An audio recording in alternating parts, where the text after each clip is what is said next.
Chapter 8, Block. Miroe Pasap. A few soldiers had already fallen while another stood behind me. I turned around in time to raise my hand and deflect his sword, but before the metal scoured my body, the soldier who was holding it had fallen, clutching at his chest. I rose and looked around. About a dozen more soldiers surrounded me, but their faces held the shock of seeing me in action. Dozens of their comrades were on the ground, breathless. Such a waste of soldiers. If Goemi were with me, she could have quickly revived them all. Anyone else wants to exchange blows with me? I asked. I will use my bare hands against your sword. If I win, you must take me to the Emperor. Their mouths fell open.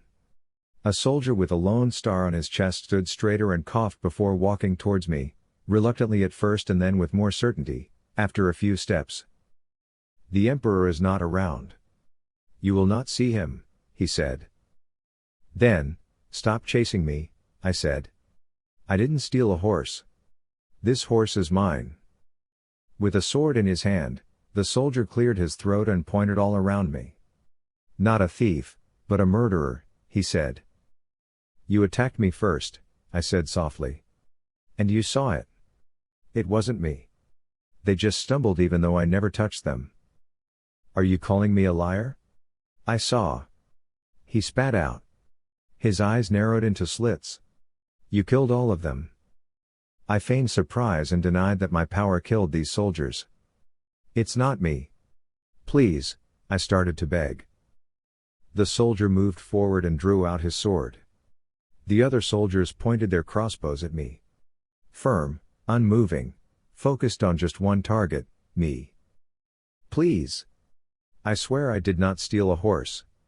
I tried one more time. I didn't know what to do. Must I kill these soldiers again? Must I always succumb to the taunting inside my head telling me that people are unkind and deserve to die? But Goemi would be mad at me. If I kept on doing it, she would eventually disown me. Fool. My head taunted me. You ran away from her. Do you think she could ever forgive you? I shut my eyes and yelled, hoping to throw off the soldiers. I wanted to shun the voices in my head and free myself from these soldiers. I slumped to the ground, arms raised over my head and eyes wide shut. A sword tip grazed my forearm, and a familiar sting followed. Dark hot fluid dripped from my arm down to my chest. A fist struck my face, and I fell sideways, cursing under my breath.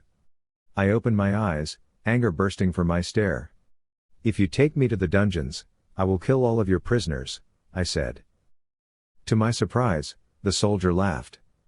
Better to kill them than to have them all loose on this world again, eh? He said. Then to his right, he called out, Larid, your power is needed here. A man with a thick mustache walked forward, eyeing me curiously. What do you think? He kills with his mind, Larid said in awe. His breath caught as he said it, his eyes round. While waiting for any of the soldiers to speak up, he also kept on wetting his lips. I heard gasps all around me. I used their fear to my advantage. You heard the man, I said.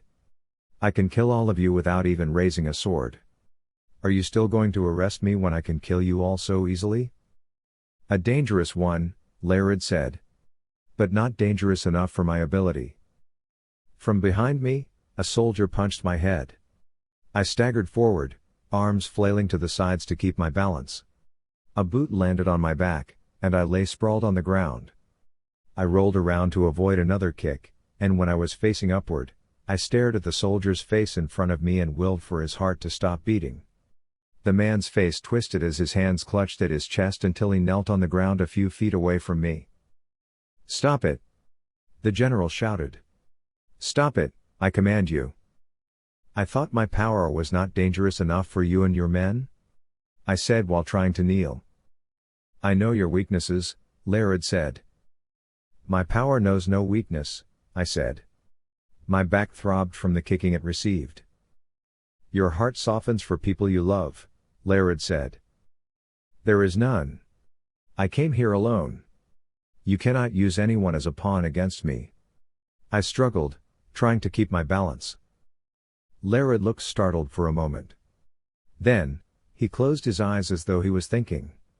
After a while, he opened his eyes and said, "Maybe not now, but we will find her later." I gaped at Larid, surprised by what he had to say. Before turning away, he added, "A twin. No wonder you love her so much." Goosebumps appeared on my forearms. His power was admirable. It was one of those passive abilities that were used in ways that were far more deadly. "Don't you dare touch her!"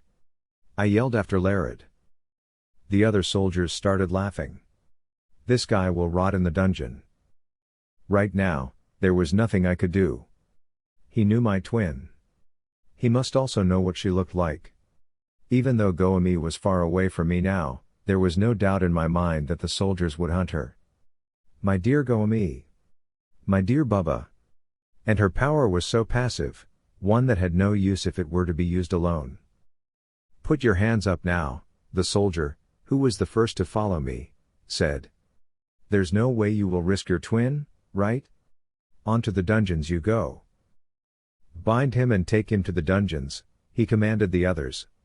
"He is not to be set free for killing the palace guards. There will be no need for a trial, perhaps. He would soon be hanged." I pushed at the soldiers who were closing in on me. I raised a fist, aiming at the closest soldier's face. My heart was pounding wildly. They cannot hang me. I was only defending myself. "Goemi Pasap, is it?" Larid said. His eyes searched mine. Then, a small smile touched his lips. "Don't do anything to her," I said, startled. "How do you know her name?" "Oh, we won't. Because we need her to keep ourselves safe from you," he said, chuckling. I raised my arms in defeat, waiting for myself to be bound. I would probably be spending moon turns in the dungeons. But there, I was sure that I could plan my escape. For now, I let these soldiers think that I was submitting to them peacefully. "Dear Goemi, don't let them catch you." I shouted inside my head, hoping that somehow, she would get the message.